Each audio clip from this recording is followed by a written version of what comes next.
Olá e seja bem-vindo ao Paulo Figueiredo Show. O Elon Musk estava quietinho, estava de boas, mas Barroso resolveu cutucar o homem agora com uma entrevista no Financial Times dizendo que ele faz parte de um movimento de extrema-direita do mundo. Mas será que é mesmo? Será que existe realmente essa rede da extrema-direita? Ou será que, na verdade, Barroso, Moraes e outros fazem parte de uma verdadeira rede de extremistas, mas da extrema esquerda e unidos pela censura? No programa de hoje eu vou te mostrar quem está por trás desse novo Ministério da Verdade. Spoiler, não é a Janja. E vamos falar também sobre os debates do Trump e do Biden, marcado para os próximos meses já. O bicho vai pegar. Então eu peço a você que se inscreva no canal do Paulo Figueiredo Show, você que está assistindo no Fio Diário, se inscreva no canal do Fio Diário também. É sempre bom estar nos vários canais, TV Flórida, sempre nos transmite também. Aliás, vocês não sabem, mas quase 40% das pessoas que estão assistindo essa live agora não estão inscritas nos canais. Uma coisa impressionante, porque o YouTube acaba mostrando, a pessoa acha que está inscrito, quando vê não está inscrito, dá uma olhadinha, vê se você está inscrito, vê se o sininho das notificações está marcado, para você poder saber quando tem programa. Eu não faço tanto programa assim, então não vai receber tanta mensagem. E para você clicar também naquele joinha bonito, né, o famoso like, para o vídeo bombar. E acima de tudo, eu quero muito que você mande esse vídeo, esse programa, para os amigos e para os inimigos, porque afinal está no ar o Paulo Figueiredo Show.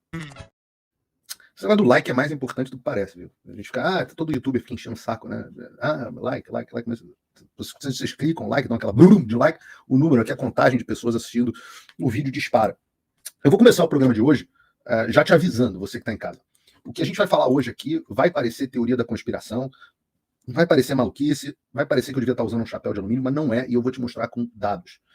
A internet ela era uma promessa da liberdade no início dela, mas ela está se tornando o sonho molhado para os ditadores conseguirem monitorar os passos de todos os seus opositores. Eu digo isso, né? O próprio professor Olavo de Carvalho falava isso. Olha, o Gengis Khan, o Stalin, eles jamais iam poder sonhar com o poder que uma figura como o Alexandre de Moraes tem, a Polícia Federal tem, o Joe Biden tem, o George Soros tem, os chineses têm, de espionar cada detalhe da sua vida. Eles espionam os sites que você visita, quando que você visita, que redes sociais, comentários, tudo que está nas redes. Vocês viram a Polícia Federal pedindo os dados das pessoas que compartilhavam hashtags que o Xandão não gostava. Então, qual é a solução para isso? A solução para isso é o VPN. Essa é a solução para isso. E assinando o Proton VPN, que é o melhor dos VPNs, você protege a sua privacidade, se protege desses tiranos, mas você também ganha acesso a todo o conteúdo que o Alexandre já bloqueou e o que ele for bloquear aqui, daqui para frente. Então, é o antídoto para esse tipo de coisa. De quebra, você passa a ter acesso ao catálogo de serviços de streaming no mundo todo. No plano, custa uma merreca, $4,49 no plano de 2 anos, que é o que eu recomendo. Se quiser fazer o plano só de um ano, custa R$4,99 ou R$9,99 se você quiser pagar todo mês, mas você tem direito a usar um mês e ter o seu dinheiro de volta, caso você não goste. 30 dias para você experimenta. Sugiro que você experimente. 30 dias, se você não gostar do Proton VPN, você recebe seu dinheiro de volta. Eu sempre falo, não ganho nada com isso, mas tem uma opçãozinha aqui, ó, aqui embaixo na tela, cadastre-se gratuitamente. E aí você tem a opção de usar com VPN Free ou VPN Plus. Eu recomendo sempre o Plus, que é muito bom, quase 5 mil servidores, 90 países, é uma maravilha, legislação suíça, não tem nenhum registro, código aberto, é uma maravilha. Mas essa é a minha recomendação para vocês. Se você baixar pelo link aqui na descrição, você ajuda o nosso canal. O mais importante é que você esteja protegido com uma VPN, se você ainda não está. É muito fácil de usar, tem para Windows, tem para Android, tem para Mac, tem para iPhone, iOS, tem tudo. E eu sempre gosto quando a galera que está usando VPN diz aqui, ó, tô assistindo com VPN, tô aqui assistindo os VPN, tô com VPN, Proton VPN. Eu gosto muito quando a galera faz isso, porque elas mostram aí o tamanho da força do VPN. Então não acreditem em mim, acreditem aí nos comentários. Bom, pois bem, vamos ao nosso primeiro assunto, porque o Elon Musk, ele estava quieto, né? E eu tenho dito a vocês que eu espero, vamos ter novidades que envolvem o Elon Musk. Eu não posso falar essas novidades, porque são coisas que estão em discussão. E a última coisa que eu gosto de fazer, vocês já repararam aqui, tem tudo a ver com o que eu estou falando aqui agora, é prometer algo que eu não cumpro. Eu acho que isso é muito ruim. Né? A expectativa e a entrega é que determinam a satisfação. Então, se você tem uma expectativa muito alta, digamos assim, um denominador da equação, não importa o tamanho do seu numerador da sua entrega, que você gera decepção, né? Ou uma satisfação baixa. Então, por isso que eu digo, ó, eu acho que vem coisa aí, mas não posso dizer o quê, porque eu não vou. Agora, quando as coisas estão certas, vocês são os primeiros a saber. E a gente estava vendo que o Elon Musk, ele estava mais quieto um pouco, né, em relação ao assunto Brasil. O cara tem milhões de assuntos para tratar, não dá para ficar, ele não é brasileiro, não dá para ficar tratando de Brasil o dia inteiro. Uma das coisas que ele não tinha feito era retirado as restrições do Twitter. Não tinha, ele falou, olha, eu vou retirar, lucro, vão acabar me tirando do Brasil, mas lucro importa menos do que princípios importa mais, etc. Ele nunca disse quando ia cumprir essa promessa, isso seja feita, mas até agora ele não cumpriu. E eu não sou grande fã do Donald Rumsfeld, né? Vocês não lembram, foi secretário de defesa do George Bush, é um cara, acho que diretor da CIA, é um cara com uma história muito grande aqui nos Estados Unidos, mas ele tem uma frase que eu amo e eu uso sempre, porque eu acho que ela é muito verdadeira. Ele diz o seguinte: a fraqueza é provocativa. É, na verdade, uma versão da máxima do Reagan, né, que a gente consegue a paz através da força. Ou a máxima romana, né, se vis pacem para bellum, se você quer paz, prepare-se para a guerra. O princípio por trás é o mesmo. Quando a gente diz que a fraqueza é provocativa, é porque ele envia um sinal aos seus potenciais adversários, ou seus concorrentes, ou o que quer que seja, que eles podem agir de forma agressiva com você, com um risco mínimo de consequências sérias, ou que você não vai resistir de forma efetiva. Então, quando uma pessoa, uma entidade, alguma coisa projeta fraqueza, ela está essencialmente comunicando que não tem a capacidade ou a vontade de defender os seus interesses e impor custos àqueles que o estiverem ameaçando ou atacando. Então, essa percepção de falta de força, essa é a determinação, essa falta de força e determinação, ela é um convite para os agressores e os oportunistas tirarem vantagem da situação. Porque eles calculam que a parte mais fraca vai ser incapaz ou não vai estar disposta a montar uma resposta forte. Então, a fraqueza, demonstrar fraqueza, né, a frase do Rumsfeld, ela continua, a aparência de fraqueza, ela pode ativamente provocar um mau comportamento dos lobos, né, aqueles que buscam explorar as suas vulnerabilidades para o benefício próprio deles. E não tem nada que transmita mais fraqueza do que uma ameaça não concretizada. E eu não sei se a ameaça que o Musk fez vai se concretizar, eu realmente não sei. Não é como se o Musk fosse meu brother de WhatsApp, né? Não é um cara fácil de falar, e certamente não é alguém que fique me ligando para ouvir meus conselhos. Alguns, graças a Deus, consegui que fossem ouvidos, outros não, né? Hoje uma assessora dele aqui falou para mim, Paulo, você tinha razão naquele negócio que você falou para a gente lá atrás. Eu falei, geralmente, quando eu falo as coisas é porque eu sei o que eu estou falando. Quando eu não sei, eu fico calado, né? Mas o fato é que você fazer uma ameaça grave e depois ter o seu jurídico fazendo o oposto, e você não cumpre essa ameaça, você passa uma imagem de fraco, de fanfarrão. Essa foi a história. Lembra do acabou, porra, e depois não fez nada? A percepção dos ministros do STF, etc, é que o Bolsonaro é uma pessoa fraca, por causa disso. Acabou, porra. Caramba, agora falou sério, cara, o que ele vai fazer? Não fez nada. Né? Lembra a história de falar que não vou cumprir mais ordens ilegais do Alexandre, não sei o quê, depois cartinha pedindo desculpa, redigida pelo Michel Temer, fazendo acordo com o Alexandre, etc. Isso transmite, independente do mérito em si, prometer uma agressão e não cumprir transmite fraqueza, é sempre uma péssima ideia. Por isso que eu digo para vocês, eu não prometo nada aqui que eu não posso cumprir. Tudo que eu prometi até agora eu cumpri. E eu sou um pobre homem mortal. Né? O que eu não sei se eu vou conseguir, eu digo que eu vou tentar. Que eu posso prometer uma postura combativa. Né? E eu tenho tentado, e ainda vou tentar muita coisa. Mas ninguém vai dizer, o Paulo é um fanfarrão. Tem muita gente falando, o Paulo falou que ia ter audiência no Congresso, não conseguiu, a esquerda ferrou com ele. Eu falei, não, eu vou cumprir. Fui lá e cumpri. E o que é interessante é que esses caras da esquerda, eles apostam na fanfarronice da direita. Eles apostam nessa fanfarronice. E o Barroso apostou na fanfarronice do Elon Musk. Ele falou, vamos ver, o pessoal fala muito, mas na hora não faz. Né? Vocês lembram dessa declaração do Barroso? Eu passei aqui no Paulo Figueiredo Show. Ele ainda foi além. Ele disse que tinha tido, que tinha encerrado o assunto. Não, acho que esse assunto está superado, porque estava gerando um tremendo mal-estar para o STF. Ele falou, não, esse assunto está encerrado, vamos agora, vamos falar nos autos. Não tem mais por que a gente falar, página virada, não sei o quê. Obviamente eles estavam nas cordas naquele momento com um ultimato. Mas quando ele viu que o ultimato não foi levado adiante, ainda pelo menos, ele se sentiu à vontade para brilhar numa entrevista que foi publicada hoje no Financial Times. Aliás, o Financial Times disse que a entrevista com o Barroso foi uma raridade, uma rara entrevista. O Financial Times, o Barroso é o ministro mais boquiroto de uma Suprema Corte no mundo. Ele é o cara da eleição não se ganha, se toma. Ele é o cara do derrotamos o bolsonarismo. Ele é a maior estrelinha, o cara que mais adora dar discurso. Vai para Davos dar discurso. Já volto a falar sobre isso. Mas a verdade é que essa entrevista do Financial Times ela não é só o que parece. No seguinte sentido, não é só o Barroso usando o Financial Times para atacar o Musk e aparecer para os amigos dele globalistas. Não é isso. O Financial Times, para quem não sabe, o Financial Times é a publicação número 1 da esquerda globalista. Foi o Financial Times, alguém lembrando aqui, o Barroso é o cara do Perdeu Mané, é isso mesmo. Foi o Financial Times que fez a reportagem tirando onda, lembra? Sobre as ameaças do governo Biden aos militares, políticos e os burocratas brasileiros para garantir que o Alexandre não fosse contestado em 2022. Aquela reportagem, né, a discreta campanha dos Estados Unidos para defender as eleições no Brasil, aquela reportagem é do Financial Times. É um porta-voz da esquerda globalista. E o Barroso, ele é exatamente da mesma turma. não só essa entrevista foi dada numa reunião globalista de ministro do STF, como esse ano o Barroso era o homem mais importante do Brasil em Davos, no Fórum Econômico Mundial, com Klaus Schwab lá.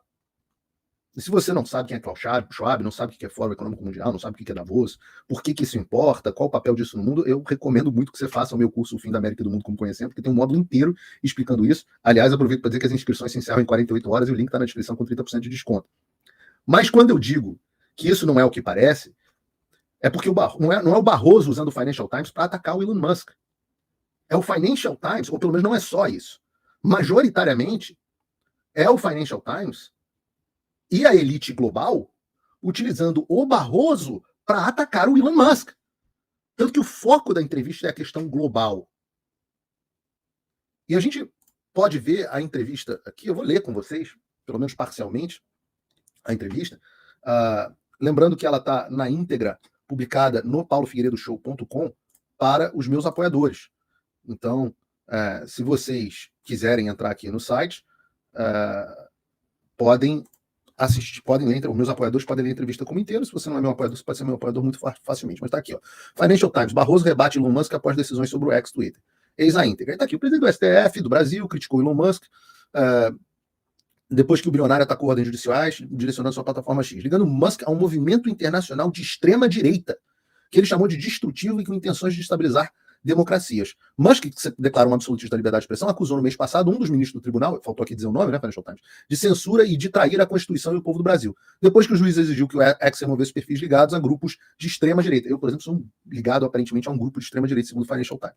Mas uma rara entrevista, não tem nada de rara, a rara 89ª entrevista dele nos últimos 6 meses, o atual presidente do STF alertou sobre a crescente maré do populismo autoritário e disse que há claramente uma articulação da extrema-direita do mundo e Musk pode ser uma peça disso. Estamos lutando contra inimigos poderosos da democracia, disse o principal juiz ao Financial Times. E algumas pessoas invocam a liberdade de expressão quando, na verdade, estão defendendo um modelo de negócio baseado em engajamento e, infelizmente, ódio, sensacionalismo e teorias da conspiração.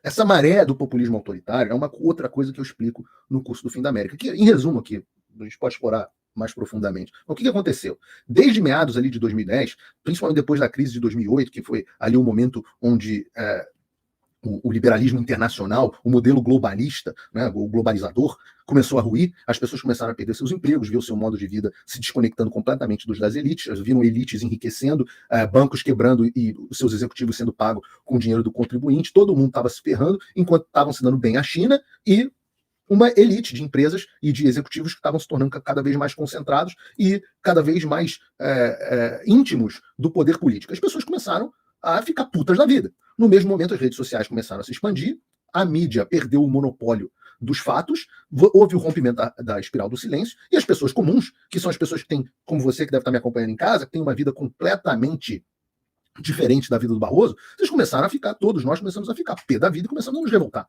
E aí você tem o movimento nacional populista, onde as pessoas falam, não, peraí, eu não faço parte da aldeia global porra nenhuma, eu tenho a minha nação. O Brasil é diferente do Equador, o Brasil é diferente da Espanha. Eu tenho meus modos, a minha cultura, a minha forma de viver, eu quero determinar as minhas regras com os meus representantes eleitos. Eu não quero que os empresários decidam, que a ONU determine o que meu filho vai aprender na escola. Eu não quero que um grupo de empresários concentre todas as riquezas, como Jeff Bezos hoje, dono de jornal, concentra 50% do varejo no mundo. Eu não quero isso. Eu não quero a Disney controlando 40% das bilheterias dos Estados Unidos. As pessoas começaram a ficar putas. Como é que elas manifestaram isso? Através do movimento nacional populista. Teve a eleição do Trump, teve a eleição do Bolsonaro, teve o Brexit, teve a eleição do Macron do Macri na Argentina. O Macron, lembrei até agora como é o nome do maluquinho? Da Nunes. A eleição do Macri na Argentina. Você começou a ter pessoas, candidatos anti-governo, anti-establishment, sendo eleitos com cada vez maior frequência. Esse é o movimento que ele chama de populista. Né? E isso foi uma ameaça danada. Os caras estavam acostumados a olhar para essas pessoas com um enorme desprezo, que é como as elites olham para o povo, um enorme desprezo, como se as pessoas fossem idiotas. E enquanto esse Beautiful People se reúne. Aliás, onde é que estava o Barroso? Falando do Rio de Janeiro, à margem do J20, uma cúpula dos presidentes das Supremas Cortes do G20. Lá o Barroso disse que o movimento de extrema-direita está tentando criar problema que não existe. Não existe, com alegações de censura. Alegações de censura, problema que não existe. Então, eu sou uma ilusão para vocês. Eu não sou eu. tá, Barroso? Eu não sou eu, as pessoas não estão me vendo censurados, as minhas contas bancárias, na verdade, não estão bloqueadas, na verdade. Meu passaporte, porra, deixa de ser mentiroso. Porque não é nem mentira, é gaslighting. Gaslighting, eu falo isso ontem, eu lembrei ontem numa live que eu fiz com o pessoal do Radar da Mídia. Está disponível no canal para quem não me viu com Ítalo Horizonte, seu Sepúlveda, um momento saudoso. Gaslighting é baseado numa peça e num filme onde o marido mexia na iluminação, né, que na época era gás, um filme bem antigo, dos anos 30, se não me engano, 20, 30, e ele ficava falando para ela, não, a luz está apagada. Não, e a mulher, não, mas eu estou vendo a luz acesa. Não, você deixou a luz acesa, e na verdade estava apagada. E o nome desse fenômeno é gaslighting. Quando a pessoa tenta te convencer que o que você está vendo não é a realidade. Não importa que você está vendo o cara da NTT no Rio Grande do Sul bloqueando o caminhão. Vem a Daniela Lima e fala, não, isso é fake news, isso não está acontecendo não. Mas eu estou vendo, tá aqui, tem um reportagem. Não está acontecendo, você é um extremista. E aí a pessoa entra num verdadeiro estado de loucura. Aqui, os comentários de Musk foram aproveitados pela direita brasileira, incluindo apoiadores do Jair Bolsonaro, que adotaram o chefe como figura talismânica. Não significa nada esse troço. Após o ministro do STF, Alexandre de Moraes, ordenar a X bloqueasse várias contas no mês passado, sem especificar os motivos da ordem, Musk respondeu que o ministro era um ditador e postou imagens zombando dele online. Musk inicialmente disse que a plataforma não cumpriria as ordens judiciais, argumentando que violavam as leis brasileiras. Isso é um problema. O X posteriormente mudou de curso e concordou em cumprir, mas está recorrendo à decisão do tribunal. Já tem mais de 100 recursos e o STF não olha os recursos. As ameaças iniciais de Musk de não cumprir levaram Moraes a incluir o bilionário em uma investigação de longa data sobre as atividades das chamadas milícias digitais. Nos últimos anos, o STF, bababá. Quero partir para as frases do Barroso aqui. Ó. Como evidência dos riscos para a democracia... vamos lá, não, isso aqui. Ó. Nos últimos anos, o Supremo Tribunal Federal tem se esforçado para combater os movimentos de extrema-direita. Olha que loucura. Um tribunal se esforçando para combater um grupo político, um grupo, uma vertente de pensamento político legítimo dentro da sociedade, seja lá o que eles chamarem de extrema-direita, focando-se em ordenar que as plataformas de mídias sociais removam, abre aspas aqui, minhas, desinformação e contas consideradas incitadoras de violência ou ações contra o Estado Democrático. Isso, no entanto, deu origem a alegações de exagero judicial e de censura, especialmente porque aqueles que têm suas contas removidas têm pouco ou às vezes nenhum meio de apelar contra a decisão. Não é pouco nenhum, não tem absolutamente nenhum. Como evidência dos riscos para a democracia, o Barroso apontou para uma recente investigação da Polícia Federal que alega que o Bolsonaro e vários militares desenvolveram planos para dar um golpe em 2022. O suposto complô fracassou e o Bolsonaro nega qualquer regularidade, que é o complô louco que nunca aconteceu. O Barroso também destacou os tumultos em Brasília em janeiro. Claro, você lembra? Por que eu entrei no ar para dizer que o 8 de janeiro era a maior imbecilidade? Por que eu dei uma entrevista chamando as pessoas de estúpidas que estavam no 8 de janeiro? Por que eu disse que era o maior sonho molhado do Alexandre de Moraes e Barroso e companhia? Porque eu tinha absoluta certeza que isso ia ser o incêndio do hashtag alemão do Alexandre e da esquerda, desse grupo. Ele diz aqui, as pessoas pensam que exageramos, as pessoas que pensam que aqui, milhares de apoiadores de Bolsonaro invadiram e vandalizaram o Congresso, o STF, muitos dos manifestantes exigiram que os militares interviessem para reverter a situação, blá, blá, blá, blá. As pessoas, abre aspas, o Barroso, as pessoas que pensam que exageramos precisam saber que esse tipo de força que tivemos que combater. Estamos falando de pessoas que prepararam um golpe de Estado. Estamos falando de pessoas que invadiram as instituições do Brasil com fúria. E até hoje a gente não sabe direito quem são essas pessoas. A gente sabe que tinha um bando de inocente útil. Quando eu falo aqui, muita gente não pega a referência do incêndio do hashtag, né, é que em 1933, em Berlim, na Alemanha, você tinha um prédio do parlamento alemão que foi misteriosamente incendiado. O Hitler tinha acabado, pouco tempo antes, acho que semanas antes, o Hitler tinha acabado de ser eleito o chanceler da Alemanha. E aí ele aproveita esse incidente para fazer justamente a consolidação do poder.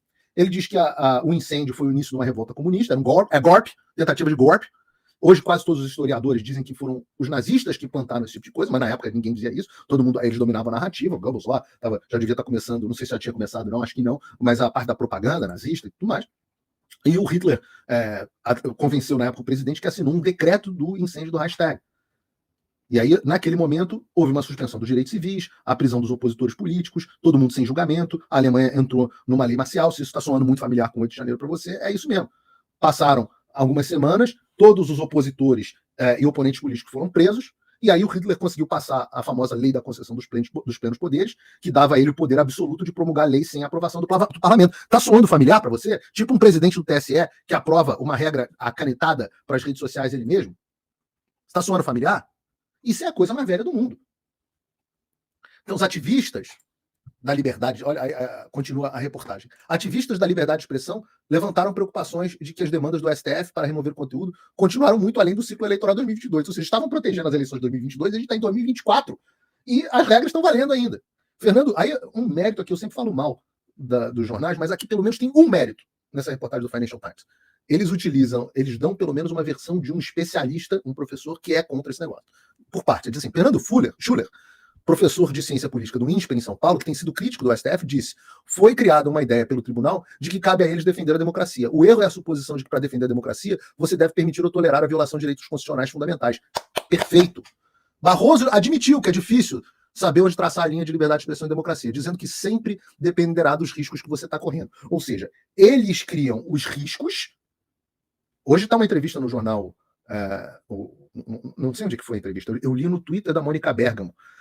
Então não sei se é verdade, porque saiu da boca da Mônica Bergamo, mas vocês devem ter visto. O Lula dizendo que vai viver, que já conversou com o Capeta, que estava apontando bananeira, que vai viver mais não sei quanto, vai viver mais 100 anos e vai disputar mais não sei quantas eleições.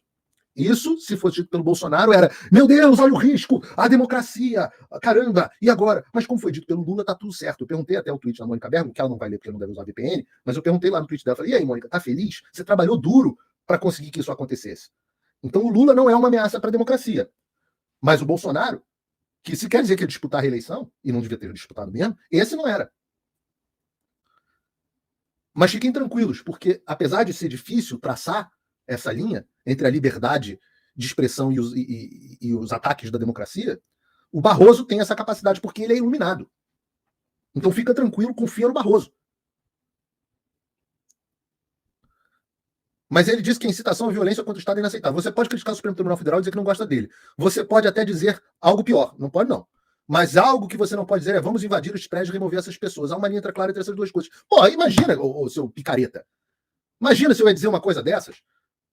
A sua corte tomou minhas redes sociais, cancelou meu passaporte, eu estou censurado e eu nunca falei para ninguém invadir prédio público. Pelo contrário, quando as pessoas começaram a invadir o prédio público, eu fui o primeiro a entrar no ar, a contragosto da audiência, para dizer: vocês são estúpidos, saiam daí, vocês estão cumprindo justamente o que esses caras querem. Esse é o incêndio do hashtag deles.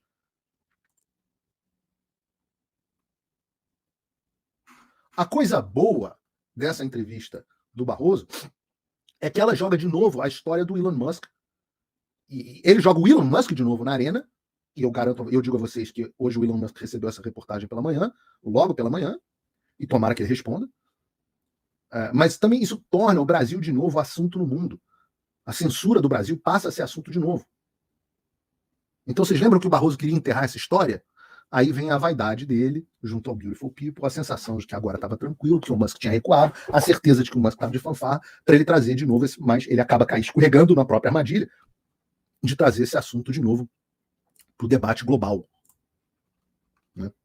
Agora, de fato, uma coisa eu concordo com o Barroso, a gente tem que procurar os pontos de convergência. Eu não tenho muitos pontos de convergência com o Barroso, mas eu concordo com ele que existe uma aliança extremista internacional. Só que não é uma aliança extremista de extrema direita. É uma aliança extremista de extrema esquerda, com direito a financiamento de bilionários com essa pauta da censura. E eu vou mostrar isso. Mas eu, pobrezinho, eu já não conto com o financiamento dos bilionários. Pelo contrário. Eu enfrento perseguição, essa censura que o Barroso diz que não existe. Perseguição financeira. Pergunta, Barroso, você sobreviveria quanto tempo com as suas contas bancárias bloqueadas e impedidos de exercer sua profissão? Eu continuo aqui, contra tudo e contra todos, te enchendo o saco. E isso é graças a quem? É graças aos meus apoiadores. É graças a quem banca o Paulo Figueiredo Show e todo o meu trabalho. É graças a você que está me assistindo. Não você que está assistindo e só curtiu e tudo mais. Não, você que está assistindo e entrou no meu site e se tornou meu apoiador. E eu faço esse apelo honesto para que você se torne meu apoiador. E você tem duas formas de fazer isso. Você pode se tornar aqui tem uma coluna grátis, pessoas que querem receber e-mail, você não me ajuda em nada, mas pelo menos a gente não perde contato. Tem, caso haja bloqueios, né, porque hoje já tem mais de 100 mil e-mails que eu posso contactar diretamente em caso de bloqueio, muito importante.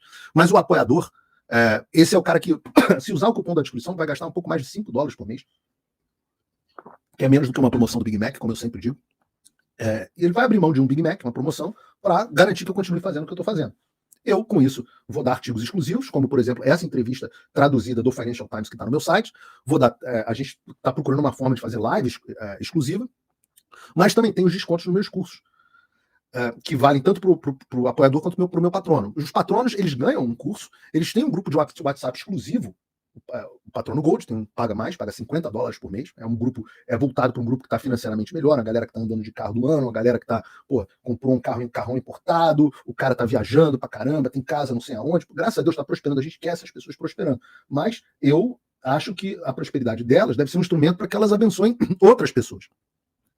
Então, você passa a ter reunião de Zoom exclusiva comigo, é um grupo que passa a trocar comigo. Né? É um grupo que me manda artigos, muita coisa que está na pauta de hoje foi mandada no grupo de patronos. A gente troca ideia, opinião, etc., brinca junto. Tem a nossa reunião mensal, que vai ser na semana que vem, na quarta-feira. Então, esse é o patrono. Então, você pode ser apoiador com $5, pouco mais de $5, ou patrono com R$ 49,99 por mês. Qualquer uma das duas coisas. Os dois ganham discurso no meu curso. Todos ganham discurso. Se você é apoiador ou patrono, você vai poder comprar até o sábado com 40% de desconto o curso. E com isso você garante a continuidade do meu trabalho. Você tem um link para apoiar e um cupom na descrição. Continuando aqui a nossa conversa. Cadê meus alfarrábios? Eu gosto desse termo, alfarrábios. Né? Eu estava falando que, de fato, existia uma aliança, uma organização extremista internacional, global. Só que não é da extrema direita, é da extrema esquerda. E o Barroso tem muita cara de pau de fingir que ele não sabe disso, porque ele é beneficiário direto. Ora, eu citei, por exemplo, dentro do Congresso dos Estados Unidos, aliás, eu queria agradecer aí pela enorme, eu esqueci de abrir aqui o YouTube da Jovem Pan para ver como é que eles estão saindo, mas eu queria agradecer a enorme audiência que nós estamos tendo aqui, tem 8 mil e poucas pessoas assistindo. Vamos ver a CNN Brasil aqui. Sempre gosto de ver isso. CNN Brasil. CNN Brasil tem 11 mil. Então a gente está líder de audiência, como eu esperava, quase 13 mil pessoas nos assistindo nesse momento. Se você curtir, vai ter mais gente aparecendo. Mas eu falei no Congresso dos Estados Unidos, que aliás foi objeto de uma reportagem, minha fala foi objeto de uma reportagem bacana, Newsweek, que é um dos principais canais de televisão aqui Newsmax, que é um dos principais canais de televisão dos Estados Unidos. Saiu uma reportagem ontem grande sobre a nossa audiência, eu até agradeci ao repórter. Mas eu falei muito, fiz questão de falar sobre um aspecto importante, que são as ONG americanas que financiam a censura. E eu não estou brincando, isso aí não é brincadeira. Né? Se você pegar aqui, por exemplo, eu vou botar aqui na tela para vocês, vocês podem entrar, esse é o jornalismo investigativo mais vagabundo que tem. Tá? Vocês entrarem aqui, por exemplo, eu mostrei na semana passada a agência pública, aqui ó, a agência pública, que recebeu $27 mil da Open Society do George Soros. Se você digitar aqui, por exemplo, o Instituto Vero, do Felipe Neto, vocês vão ver $250 mil para combater a desinformação. Tá aqui. Isso aqui é o site oficial da Open Society, tá, gente? $250 mil. O que é isso? R$1.300.000 para combater a desinformação. Quando a gente vai aqui, ó, Sleeping Giants, vamos botar aqui, ó, Sleeping Giants. Olha aqui, ó, porra, meu amigo. Sleeping Giants Brasil, tá aqui. Esse foi só o grant de 2022, tá? Não saiu ainda o último. R$2 milhões, mais de R$2 milhões, $400 mil para combater a desinformação. To provide, eles nem botam aqui, to provide general support, apoio geral. Toma aqui, $400 mil. Toma aqui R$2 milhões. Para você ter um apoiozinho aqui. A agência pública que faz hate piece, o Sleeping Giant que pede cancelamento. Ó, eu boto aqui, tem outro importante, ó. Olha esse aqui é de cair o cu da bunda. Todo o arcabouço teórico e o relatório utilizado no inquérito das fake news pelo Alexandre foi produzido por uma organização chamada Atlantic Council. É uma organização americana, uma ONG americana, que todos os jornais, inclusive o Washington Post, adora ouvir e dizem que tem uma reputação muito libada. Olha o quanto que o Atlantic Council recebe da Open Society. É 250, 140, $500 mil, 250, 200. Meu irmão, 2022 foi o ano da eleição brasileira, eles receberam, só em 2022, $500 mil, mais 250, 750, mais 140, $890 mil. $5 milhões. E o Barroso tem coragem de falar de rede da extrema-direita? Vai te catar, porra. Não tem uma puta de uma organização de direita me apoiando. Um centavo. Os empresários brasileiros, os bilionários brasileiros, tem muito bilionário brasileiro de direita. Vários ficam me mandando mensagem. Paulo, você é um herói. Eu falo, porra, muito obrigado. Todos vocês são os muquiranas. Inclusive os meus amigos, vocês me desculpem. Os que não são muquiranas são cagões. E sim, eu tô falando com você. Você que tem casa, apartamento de milhões no exterior, empresa, etc, etc. Você não apoia de uma iniciativa e depois fica falando assim, o Brasil não tem jeito mesmo. Né? É a vida como ela é. Desculpa aqui falar a realidade para vocês. Mas ele não tá nessa situação, nessa merda de dar gosto à toa. Não é culpa do Bolsonaro, não é culpa só do Alexandre, é que vocês se omitiram. É o que o Solzhenitsyn diz no Gulag Arquipélago. Não, tenho medo, melhor não mexer, né? Então o que tem? Articulação da direita? Não, tem os malucos que nem eu, que vão lá bater na porta e pedem ajuda. Com os pobres instrumentos que eu tenho. Quem que sou eu? Quem que sou eu? Eu sou o único sem cargo nenhum. Chego nos lugares e falo, esse aqui é deputado, esse aqui é senador, esse aqui é não sei o quê, até juiz, Ludmilla. E esse aqui, não, esse aí é um jornalista. E quem faz? O jornalista. Bancado por quem? Não pelos meus apoiadores que me dão um lanche do McDonald's por mês, ou no máximo, os meus patrões que me dão $50 por mês. $50, são $50 mil, não são 250 mil, não são 890 mil, não são 400 mil dólares. O cara vai lá, entra no link aqui da descrição, www.paulofigueiroshow.com/apoie, vai lá, bota $5 para você por mês, toma. Ah, não, então agora eu quero ser patrono, $50. Essa é a rede de direito internacional. Sabe quanto eu já recebi do Elon Musk, gente? Nada. Pelo contrário, eu que dou dinheiro pro Elon Musk. Porque eu assino o Twitter Premium e sou subscriber da conta do Elon Musk. O financiamento é o contrário. Aliás, inclusive, comprei um Tesla e ainda pago a assinatura do Full Self-Drive dele. Então, eu que dou financiador do Elon Musk. Aí sai essa notícia que ninguém vai falar no Brasil. Cadê? Tá aqui. Não, tá aqui. Isso. Vocês estão achando 50 mil para um lado, 250 para o outro, muita coisa? Vocês estão achando muita coisa? Ah, meu amigo. Olha isso. Jorge Soros gastou, de novo, tá no site do Paulo Figueiredo Show, de graça para quem quiser ler. Notícia que não vai sair no Brasil. Jorge Soros gastou $80 milhões. 80 milhões de dólares, 400 milhões de reais, para censurar a internet, diz o Media Research Center. A Free Press, que é uma organização apoiada pelo bilionário Jorge Soros, não confunde com aquela da Open Society, está buscando exercer pressão global para intensificar a censura nas grandes plataformas de tecnologia, de acordo com o Media Research Center. A Free Press está tentando fazer o uso da pressão global para impulsionar as operações de censura das gigantes de tecnologia, das Big Tech, antes das eleições presidenciais americanas de 2024. Vocês estão entendendo o que é o negócio? Para que é? A Free Press se descreve como uma organização que, abre aspas, acompanha de perto as decisões que moldam o cenário midiático e dispara o alarme quando o direito das pessoas de se conectar e se comunicar está em risco. Nenhum alarme foi acionado em relação à censura a mim, ao Alan, ao Constantino, à Ludmilla e a tantos outros, ao Monark. Não, ninguém. Porém, em um novo relatório, o MRC descobriu que o Soro doou mais de $80 milhões para grupos afiliados que pedem por, abre aspas, censura. Um dos homens mais ricos do mundo está, diz o Media Research Center, um dos homens mais ricos do mundo está usando a sua enorme riqueza e influência para calar cidadãos comuns antes das eleições de 2024. Em um movimento em que lutar pela liberdade de expressão é essencial, a esquerda está fazendo de tudo para silenciar as vozes de metade da América, especialmente aqueles que discordam da agenda radical promovida por Biden, Soros e a maior parte dos executivos da gigante de tecnologia, afirmou Dan Schneider, o vice-presidente da MRC. Está dizendo a Fox News. Dan Schneider, que inclusive foi CEO do CPAC durante muito tempo. O editor associado do MRC, Joseph Paskin, informou que o grupo de mídia bancado por Soros aberto está na vanguarda de um novo esforço para restringir a liberdade de expressão online. No mês passado, a Free Press se gabou de uma carta pressionando os executivos do Discord, do Google, do Instagram, da Meta, do Pinterest, do Reddit, do Rumble, do Snap, do TikTok, do Twitch, do Twitter e do YouTube a manter suas plataformas, abre aspas, seguras e saudáveis por meio de 6 intervenções específicas. A carta foi assinada por 200 organizações da sociedade civil, pesquisadores e jornalistas. Só que o MRC descobriu que 45 desses signatários que assinaram a cartinha pela censura, você acha que é só o Felipe Neto e o Felipe Jai, que são mercenários? 45 desses caras que assinaram esse negócio receberam do Soros incríveis 80 milhões, quase 81 milhões de dólares. Por isso que $250 mil para o Sleeping Giant, sei lá, Felipe Neto, Instituto Vera, é fichinha para esses caras. E aí um monte de gente enche a bunda de dinheiro enquanto censura o conteúdo que você quer assistir. E aí elege Lula e Biden. É o jeito deles ganharem a eleição, pô. É inacreditável. Leiam a reportagem inteira. Olha lá, o MRC investigou a fundo quem assinou a carta e como eles recebem o apoio financeiro. O signatário que recebeu o maior financiamento do Soros na análise do MRC foi nada menos do que a Global Witness, obcecada por mudanças climáticas, a pauta verde, que já pressionou publicamente Facebook e TikTok a intensificar as operações de censura antes das eleições do meio de mandato de 2022. O Império Soros financiou o grupo com investimento. Ah, Felipe Neto, tu é muito. Pô, tu é um Zé Bostinha. Tu tá ganhando $250 mil, olha isso. Esses caras receberam $20 milhões do Soros. 20 milhões de dólares.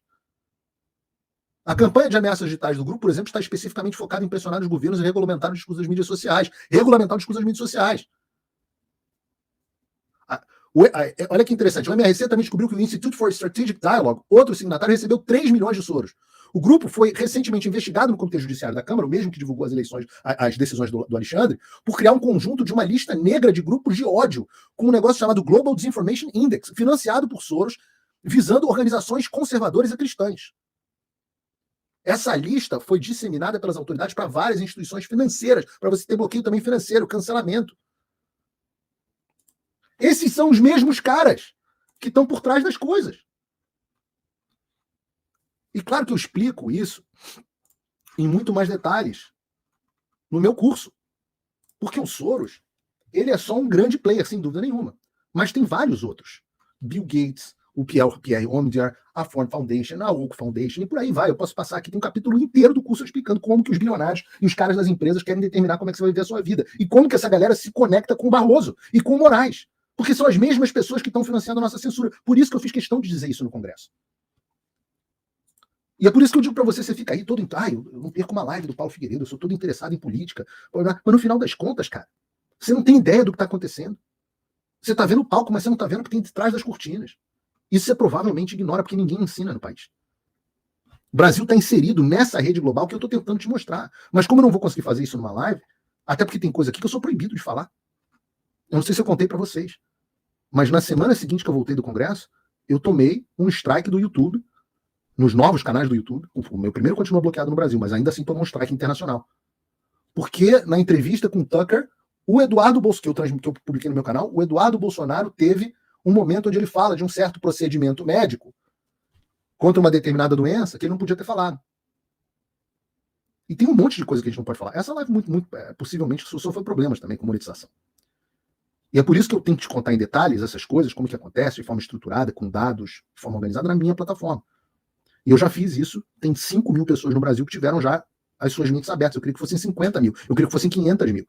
Mas você tem pelo menos hoje 5 mil pessoas que não estão perdidas aí vendo live, dando pitaco em política na mesa do bar. Gente que sentou o bumbum para estudar. Só que eu facilitei a vida. Quando eu fiz o Fim da América e do Mundo Como Conhecemos, eu fiz tudo bonitinho, 30 aulas, as aulas de 30 minutos, chamei os melhores professores do mundo, consultor do Pentágono, advogado do Trump, conselheiro da CIA, jornalista do New York Post, especialista em guerra, especialista em China, etc. E simplesmente botei eles para ensinar a vocês, junto comigo, tudo em português. Para quem não tem tempo para perder, para quem quer absorver conteúdo de verdade, de qualidade, enquanto está fazendo a louça, enquanto está limpando a casa, está dirigindo. Então, as pessoas que fizeram meus cursos, que se inscrevem no meu curso, têm 5 anos para fazer. Faz no ritmo que quiser. O importante é você amanhã ser melhor do que hoje. Todas as aulas são gravadas em estúdio, roteirizada, edição profissional, um negócio de alto nível. O único problema é o seguinte: como é um curso muito custoso para mim, é raro eu abrir turma.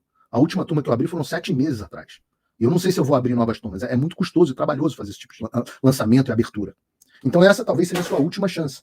Mas hoje, nos próximos 2 dias, você vai poder entrar agora, usar o cupom de 30% de desconto que está na descrição e se tornar meu aluno e saber o que está acontecendo nos bastidores. Aliás, se você for meu apoiador, você vai ter 40% de desconto em vez dos 30% do cupom da live. Você pode parcelar em 12 vezes, pode pagar no Pix, mas você só tem 48 horas. Então, como a gente é brasileiro, a gente deixa as coisas para a última hora, a gente esquece, depois a gente fica, ih, caramba, esqueci. Muita gente fica, pô, eu perdi a inscrição. Eu falei, sinto muito. Então a hora é essa, clica aqui rapidinho no link, você clica ali, não vai nem fechar a tua live, você vai poder fazer a compra, porque eu ainda vou falar de Trump agora ainda. Aliás, eu vou falar de 2 assuntos ainda. E quando você faz isso, você ainda me ajuda, porque eu só tenho informação para vender, ou o meu corpinho nu, então isso aqui encare como uma ameaça. Uma ameaça a você que está em casa. Se você não comprar meu curso, eu vou abrir um OnlyFans. Então, compre o meu curso, seja meu aluno, o link está na descrição. Eu ia falar agora do debate do Trump, eu ainda vou falar sobre isso, mas eu recebi um negócio agora há pouco, que é uma das coisas que me deixa mais puto nas calças. Vocês me desculpem, mas eu recebi esse troço aqui. Eu não conheço esses caras, tá?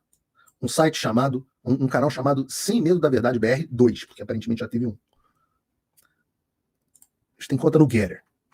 Aí você olha e fala que tem 190 mil inscritos. E esses FDPzinhos fazem vídeos do tipo: presidente do Congresso entrega pedido de prisão de Alexandre de Moraes, Congresso americano. Aí você olha e fala, pô, realmente eles estão falando do pedido da OEA e tudo mais, que o Congresso enviou, etc. Você fala, pô, é verdade, realmente aconteceu isso e tal. Só que aí quando você vai ver o que os caras estão dizendo, Eles inventam o resto. Mas inventam um monte de coisa. Eles metem o senador Ted Cruz. Presidente Mike Johnson do Congresso corroborou uma denúncia apresentada pelo senador republicano Ted Cruz, que apontou que a Suprema Corte Brasileira... Nada disso, é tudo absoluta ficção. Absoluta ficção. Vocês olharem aqui, essa parlamentar que eu nem conheço, nunca teve aqui nas comitivas comigo nos Estados Unidos.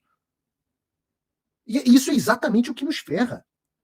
São esses vagabundos. Olha quanto inscrito. Olha... Cara, 150 mil visualizações é mais do que o Paulo Figueiredo Show tem no canal do Paulo Figueiredo. Com mentira. O cara é um espalhador de mentira. É um filho de uma putinha, você me desculpa. Porque ele descredibiliza todos nós. É esse cara que serve como desculpa para o Barroso me censurar. E eu não acho... Você vê como eu sou radical, como eu sou um absolutista da liberdade de expressão. Eu não acho nem que esse FDP tem que ser preso. Eu acho que ele tem que ser processado pelas pessoas a quem ele está caluniando, difamando, quer que seja. Mas, no final das contas, eu estou trazendo lá porque eu acho que é sua responsabilidade acabar com esses caras. Você tem que desconectar, se desinscreva desse canal, avise para as pessoas que eu recebo. Cara, se eu te disser, gente, por que eu estou trazendo isso para o programa? Se eu te disser que eu recebi isso hoje de um senador da República me perguntando se era verdade, senador do Brasil, o cara mandou: Paulo Figueiredo, você que sabe tudo que está acontecendo nos Estados Unidos, isso é verdade? Aí eu falo: puta merda. O antídoto das fake news é real news. É acabar com esses QAnons da vida. Todo mundo tem que criar anticorpos. Se o senador não tem anticorpos, quem que vai ter? Então aqui, tudo que eu falo é baseado em fatos. Eu faço questão de mostrar para você, etc. O que eu falo acontece. Não é coisa para atrair audiência. Eu não sei quem são esses caras, mas eu recebi isso e isso me deixou muito puto nas calças. E aí eu tive que colocar na pauta. Pois bem. Vamos falar de Trump e Biden, que a gente tem um pouquinho ainda mais de tempo. Deixa eu abrir a notícia aqui. Mais uma notícia do canal do Paulo Figueiredo Show, assim que eu achar. Tá aqui. Vou botar aqui na tela para vocês. Trump e Biden. Tá aqui, ó.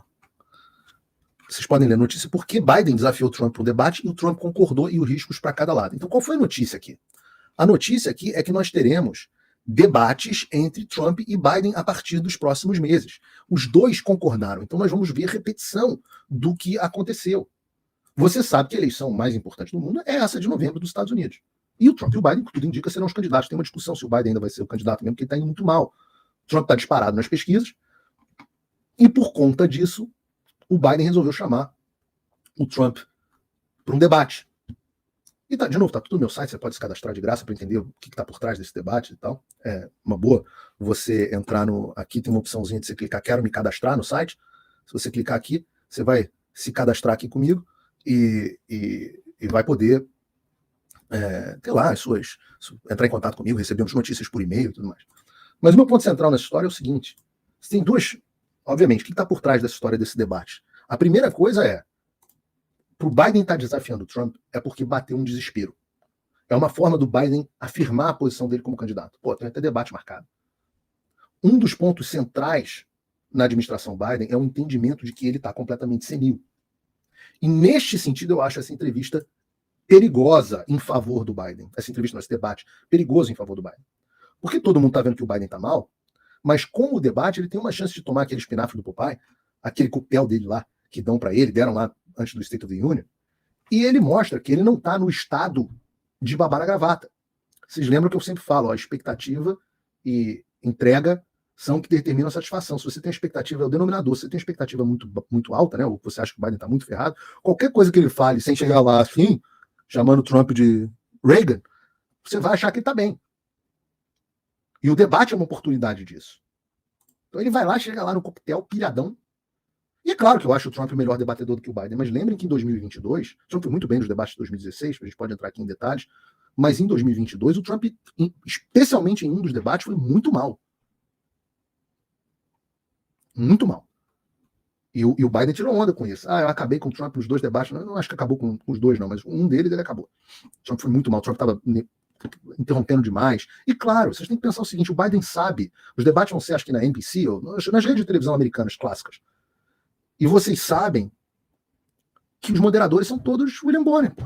Todo mundo está na conta do Biden. Então esse debate é óbvio para a gente. Vai ser muito interessante de ver. Como eu disse, essa é a eleição que vai resolver os rumos do mundo. Vai ser muito interessante assistir. Inclusive, as nossas vidas como brasileiros vai ser determinada por essa eleição. Então, como eu disse lá atrás, né, o fim da América é o fim do mundo como conhecemos. Então não vai ter presidente da Câmara vindo prender o Moraes, igual diz o mentiroso ali, mas você pode muito bem, daqui a pouco tempo, ter um presidente dos Estados Unidos bloqueando os bens do Moraes, do Barroso, no exterior, cancelando o visto deles. Então esse é o momento de você entender como o Brasil se encaixa na política global.